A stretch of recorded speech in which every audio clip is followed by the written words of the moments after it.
Have you ever fallen for a car's looks, only to find out it was all show and no go?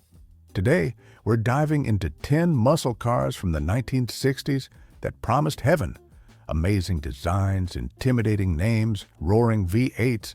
But when you hit the gas, they fell flat. These classic cars, which once dreamed of ruling the streets, ended up being unforgettable disappointments. And if you, like us, love American classics, hit the like button if you've ever had a car break your heart with false promises, and subscribe now to keep discovering the secrets, curiosities, and strangest stories from the world of classic motoring. Ready? Let's begin. 1962 Dodge Dart 413 Max Wedge. Just hearing its name makes you think of a beast. Max Wedge. It sounded like pure power, raw muscle, a machine built to dominate the asphalt. And on paper, that's exactly what Dodge promised with the 1962 Dart equipped with the fearsome 413 Max Wedge engine. It was Chrysler's answer to the rising muscle car wars, and it arrived with every intention of shaking up the market. The engine was a 6.8-liter V8, capable of producing up to 420 horsepower, an insane figure for 1962. Nobody expected that much power in a car you could, at least theoretically, drive to the corner store. But that was the trap. Because while it launched like a demon in a straight line, the rest of the car didn't seem to get the memo. The rear-wheel traction was, to put it gently, a gamble. And the suspension, built more for drag strips than real streets, made every curve a potential disaster. With a poorly distributed center of gravity and a chassis that couldn't handle all that fury, driving this Dart wasn't thrilling. It was terrifying. That's what broke so many enthusiasts' hearts. Because from the outside, the car looked every bit the Predator. On the inside, it was a ticking time bomb. The steering was vague, grip was almost non-existent, and the slightest curve taken with enthusiasm could end very badly. But it wasn't all disappointment. The Dart 413 Max Wedge made history on the drag strip. It was common to see it leave behind a half-block-long cloud of white smoke from its rear tires. A brutal sight, if you were watching from a safe distance. Because behind the wheel, it was like trying to ride a wild bull with no reins and no control. Here's a fun fact. Many of these cars didn't even come with a heater or windshield wipers. The reason? Weight reduction for racing.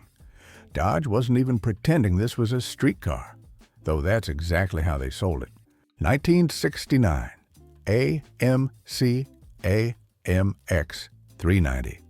On paper, this car had everything it needed to become an icon of the golden age of American muscle.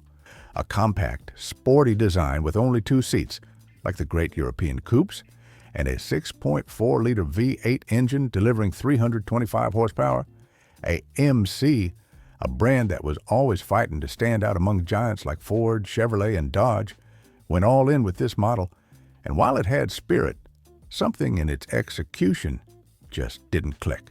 The AMX 390's biggest problem was its weight distribution.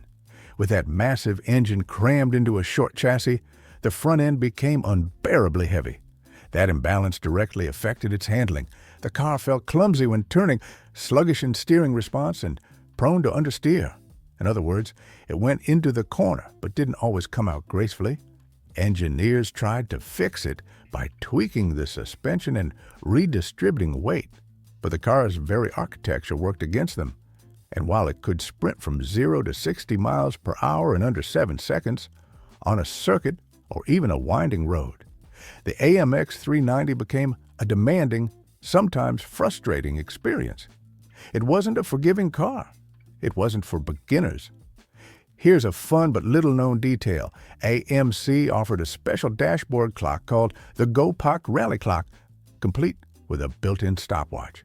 The idea was to appeal to the driver's sporty spirit, but in practice, it was more useful for timing how long it took to regain control of the car after every corner. The saddest part is that the AMX had soul. It had attitude. It even competed in endurance and drag racing with some success. But in everyday driving, that imbalance between power and control made it hard to truly love. Many expected a direct Corvette rival. What they got was a temperamental, unpredictable machine, and for some, even a dangerous one. 1967 Chevrolet Camaro RS. Say Camaro, and you summon a legend, a name that's tattooed in the memory of entire generations. It was Chevrolet's direct answer to the Mustang, and with its arrival in 1967, the pony car war exploded into full force. But what few want to remember or admit is that one of the first Camaros ever released was also one of the most disappointing. Yes, we're talking about the Camaro RS with the inline-six engine, capable of producing just 140 horsepower. Visually, it was a spectacle. Muscular lines, hidden headlights, aggressive stance, everything screamed power. But when you turned the key, that scream turned into a sigh. The frustration began at the very first stoplight, while Mustang V8s, or even Chevelle, left behind clouds of tire smoke. The poor six-cylinder Camaro RS barely woke up. It had the soul of a muscle car, but the heart of a family sedan. What Chevrolet was selling was basically a fierce body wrapped around a tame powertrain. It's not that the car was bad. It actually drove smoothly, was efficient for daily use, and came at an affordable price. But that wasn't what people expected when they heard the name Camaro. Buyers wanted aggression, torque, adrenaline. What they got was a coupe that looked like a predator, but moved like a house cat. A little-known detail: this version came with a single-barrel carburetor, something unheard of for a car with sporting ambitions. Its 0 to 60 miles per hour time hovered around 13 seconds. For a car that promised excitement, that figure was almost an insult. More than a racer, the Camaro seemed like it needed permission to accelerate. And yet, in Chevrolet's 1967 catalogs, it was marketed as the perfect blend of style and performance. Sure, if your definition of performance was modest but consistent. Now tell us, have you ever driven a six-cylinder Camaro? Do you think Chevrolet was right to offer this watered-down version? Or was it a betrayal of the muscle car spirit? Leave your opinion in the comments. 1965 Plymouth Barracuda. This was, without a doubt, a car ahead of its time, but also a victim of that very timing. Few remember that the Barracuda was launched just 2 weeks before the Ford Mustang. Yes, 2 weeks. Technically, it was the first pony car, the one that lit the spark. But while the Mustang became an instant legend, the Barracuda was left in the shadows. And one of the most painful reasons for that was its performance. In its most popular version, the Barracuda came equipped with a 273 cubic inch V8 that produced 180 horsepower. On paper, that sounded respectable, but in practice, the story was different. Acceleration was sluggish, torque was lacking, and throttle response frustrating. It was a beautiful car with that fastback silhouette and its massive wraparound rear glass, a unique piece of engineering for its time. But when it came time to put your foot down, the excitement evaporated like smoke. And the most frustrating part was that the image sold speed. Plymouth marketed it as a car for young people with a sporty soul and rebellious spirit. But when faced with rivals like the V8 Mustang, the GTO, or even some AMC models, the Barracuda simply couldn't keep up. It had the looks, but not the bite. The 1965 model tried to correct some of the previous year's mistakes, adding cosmetic updates and slight mechanical tweaks.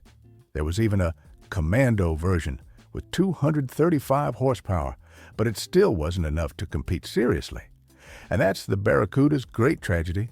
It was born to lead, but ended up following. Here's a fascinating detail many don't know. The Barracuda's rear window was, at the time, the largest piece of glass ever installed on a production car in the United States. A masterpiece that offered panoramic visibility, but also turned the cabin into an oven during summer. Beauty with consequences. 1969 Ford Torino GT. At first glance, this car seemed to have it all. Aggressive lines, A muscular silhouette, twin headlights framed in an imposing grille, and that unmistakable stance of a car ready to roar down the highway. There was no doubt. Visually, it was a true muscle car. But just fire up the base model's engine, and the spell broke. The problem wasn't the design. The Torino GT was beautiful, full of presence and attitude. The problem was what Chevrolet and Dodge would never forgive in those years: a weak heart. The entry-level version came with a 302 V8 that produced just 220 horsepower. For some, that might have sounded decent, but in a world where rivals were pushing 300 or even 400 horsepower, the Torino felt like a lion without claws. The driving experience confirmed the disappointment. Acceleration was lukewarm, throttle response lazy, and that promise of power the design projected vanished the moment you floored it. It was as if Ford had dressed up a family car in racing clothes. And the most ironic part? Many buyers fell for the design trap. They bought the car expecting muscle and got something far more civilized. To Ford's credit, they did offer more powerful Torino versions with 390 and 428 Cobra jet engines that truly earned the GT badge. But those models were expensive, hard to find, and rarely promoted compared to the base version, and by then, the damage was done. The 302 Torino GT became a symbol of an unfulfilled promise. A car with an athlete's body and an office worker's soul. 1969, Chevrolet Chevelle Malibu 307. By the late 1960s, having one of these in your driveway was a point of pride. It was a car that spoke loudly, even before you turned the key. The SS versions, with their 396 and 454 engines, were true beasts of the road, with a roar that could send chills down your spine and a presence that demanded respect. But among those titans, there was one version that looked just as fierce, same body, same stance, even the same chrome details, yet hid something very different under the hood. At first glance, it could easily pass for a high-caliber muscle car. It shared much of its exterior styling with the legendary SS, and to the untrained eye, it was almost indistinguishable. But the engine, the engine, was a modest 307 cubic inch V8, putting out just 200 horsepower, more psi than muscle, and for many, it was a major disappointment. This car was built to offer style without the price or the wild temperament of its bigger brothers. Chevrolet designed it as a more accessible, smoother, family-friendly option. But what they sold, especially with that aggressive look, was a promise of performance that never arrived. The Malibu 307 had the soul of a cruiser, not a street fighter. And for a young driver in 1969 with dreams of speed, that was almost a betrayal. The most painful part was how many buyers were fooled by appearances.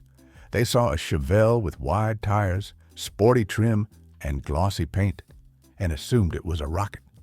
But when they hit the gas, they discovered they were driving something closer to a mild-mannered Impala than a true-blooded muscle car. Here's a little-known fact. The 307 engine was designed more for efficiency than power. It was reliable, yes, economical too, but it lacked the rebellious character that defined the era. It didn't pin you to the seat. It didn't shake the ground. It simply did its job, like a quiet office worker who never complains. And for a Chevelle, that just wasn't enough. Now we want to hear from you. Have you ever bought a car for its looks, only to find out it wasn't what it seemed? What's your opinion of the Chevelle Malibu 307? Share your story in the comments. 1966, Oldsmobile Toronado. This was a brave, revolutionary car, one of a kind. The first American front-wheel drive car since the 1930s. A whirlwind of innovation designed with bold ambition. But sometimes, even the brightest pioneers stumble under the weight of their own vision. The Toronado wasn't just big, it was massive. It weighed nearly 2 tons, which already put it at a disadvantage against most of its muscle car contemporaries. And yet, under its hood lay a 7.0-liter V8, the legendary Rocket 425, pushing out 385 horsepower. The numbers impressed. The design stunned. and the idea of a front-wheel drive muscle car sounded like science fiction. But when it came time to drive it, the illusion faded fast. The problem wasn't the engine or the technology, it was physics. The car's immense weight, combined with its front-wheel drive layout, made it clumsy in motion, with a strong tendency to understeer and a constant feeling that the car was fighting against itself. Acceleration, though respectable on paper, felt sluggish, and in corners, the Toronado handled more like an ocean liner than a sports car. Still, its audacity deserves respect. The exterior design was futuristic, clean lines, an aggressive front end. The cabin was luxurious, comfortable, and filled with details that looked straight out of a concept car. It even won Motor Trend's 1966 Car of the Year award. But none of that changed what it felt like behind the wheel. Driving it was like trying to dance a tango in concrete boots. Here's a fascinating fact. The Toronado was so innovative that General Motors had to design an entirely new transmission, the Turbo Hydromatic 425, specifically to handle its massive torque in a front-wheel drive system. It was a true engineering feat for a car that sadly couldn't translate that brilliance into pure driving excitement. 1968 Mercury Cougar XR7 GT. This car was conceived as the refined alternative to the raw roar of traditional muscle cars, a machine meant to blend elegance, comfort, and power into a single package. And on paper, it had all the right ingredients: sophisticated design, luxurious interior details, and the GT badge promising performance. But in practice, what it delivered was a lukewarm experience trapped between two worlds. While its more famous cousin, the Ford Mustang, was winning hearts with its aggression and instant throttle response, the Cougar didn't seem to know exactly what it wanted to be. The XR7 trim offered upscale touches, chrome moldings, Swiss watch-style gauges, and an interior that bordered on handcrafted. But beneath all that splendor, the engine told a different story. Even in its GT configuration, with either the 302 or 390 V8, the Cougar lacked the ferocity people expected from a car with those credentials. Its acceleration was moderate, its handling closer to a luxury cruiser than a performance coupe, and its cornering behavior, let's just say, it invited more of an elegant drive than a spirited one. And that was precisely what doomed it, because in 1968, drivers didn't want refinement, they wanted thrill, they wanted to roar at stoplights, feel the engine's heartbeat in their chest, and outrun a Camaro or a GTO at every red light. The Cougar, with its gentleman driver attitude, simply didn't fit the mood. An interesting fact, Mercury went all in on marketing the Cougar, even winning Car of the Year in 1967 upon its debut. But by 1968, the magic was already fading. And although the XR7 GT version tried to spice up the formula, it ended up being more show than substance. 1967 Buick Grand Sport 340. In the muscle car world, the name Grand Sport carried weight. It meant power, style, and speed. Buick had turned it into a badge of honor, a mark that told you this wasn't a toy but a machine built to eat asphalt. But in 1967, something changed. The Grand Sport 340 hit the market as an entry-level version that, although it wore the same suit, didn't share the same soul. This model came equipped with a 340 cubic inch V8 producing 260 horsepower, a figure that, in most contexts, would have sounded respectable. But in the heat of the 1960s horsepower war, where its rivals were pumping out 300, 350, or even over 400 horsepower, that number simply didn't cut it. And the worst part wasn't just the lack of power, it was the weight. The Grand Sport 340 was a heavy, solid car with a body built more for comfort than raw performance. That meant its power-to-weight ratio was poor. It accelerated sluggishly, its reactions were slow, and its handling lacked the edge one expected from a car wearing the GS badge on its fender. Many buyers felt betrayed. They were paying for a car with the stance of a muscle machine carrying the heritage of the mighty GS 400. But what they got instead felt closer to a sedan in disguise. 1966, Pontiac Tempest Sprint. By the mid-1960s, Pontiac was synonymous with power. The brand had unleashed the muscle car phenomenon with the GTO, and its V8 engines roared through the streets like hungry beasts. It was in that world of excess, speed, and noise that the Tempest Sprint was born, with a 6-cylinder engine. Yes, you read that right. The idea wasn't entirely crazy. Pontiac wanted to offer something lighter, more agile, almost European in its behavior. They equipped the Tempest Sprint with a 4.1-liter inline-six engine producing 207 horsepower. An impressive figure for a naturally aspirated 6-cylinder at the time. It even featured an overhead camshaft, which was quite advanced for American engineering in the 1960s. The goal was clear: deliver sportiness through balance, not brute force. But the problem was that the public didn't want balance. They wanted noise, smoke, and street race glory. While the GTO offered 389 cubic-inch V8 engines with power well over 360 horsepower, the Tempest Sprint simply couldn't stir the same excitement. Its acceleration was decent, sure. Its handling was precise, yes. But the heart of the muscle car era didn't beat to the rhythm of rational engineering. It pulsed with octane and unrestrained torque. And in that realm, the Tempest Sprint had little to say. Many buyers, seduced by its attractive design, almost identical to the Le Mans and the GTO, drove off expecting the same thrill. But once behind the wheel, the disappointment set in. It wasn't a bad car. In fact, it was one of the most refined 6-cylinders ever built in America. But it wasn't what its image promised. And there you have them. 10 muscle cars from the 1960s that looked like beasts but didn't live up to their promise. Cars that stole our hearts with their design but broke them with their performance. Now, we want to hear from you.